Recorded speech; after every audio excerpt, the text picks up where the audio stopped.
grew older, I met a man named Chili.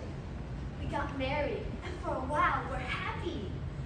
Then, sadly, he and his brother passed away. It was a hard time for me, but I felt bad for my mother-in-law, Naomi, because she had just lost both her sons and her husband. Anyway, because of that, she decided to go back to her hometown.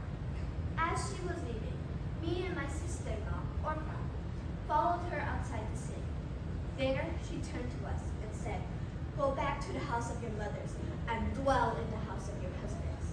I remember seeing the look on her face and the tears falling off as she wept. I also remember seeing Oprah walk back and being tempted to follow her. But something inside said to stay. Then Naomi said to me, "Follow your sister and go back to the house of your mothers." Then I said, "I will not leave you. Where you go, I go. Your people, my people. Where you live, I live, and your God, my God." With those words, Naomi knew I would not leave her. So we moved to Bethlehem.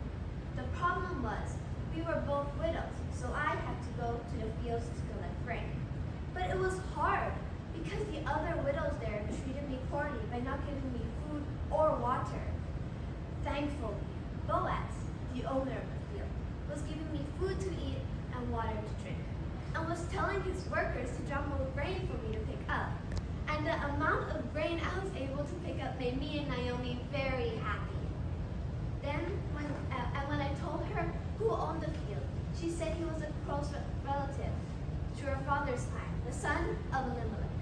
I was very shocked, but happy I was being taken care of by a relative.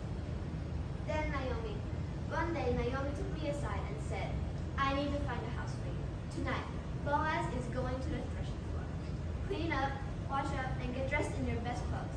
Then go to the threshing floor. But do not let him know you are there until he is done eating and drinking. Then note the place where he is lying.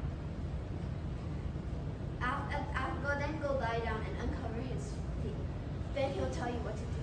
So I did as she told, but I was kind of scared and I was hoping he had washed his feet. So then after a while, Boaz got up and said, "Who are you?" Then I said, "I am your servant. Spread the corner of your garment over me, for you are the guardian redeemer of our family." Then he said to me, "I am not the guardian redeemer, for there is someone closer. Stay in here until morning, and then I will talk. But no one must know a woman came to the threshing floor."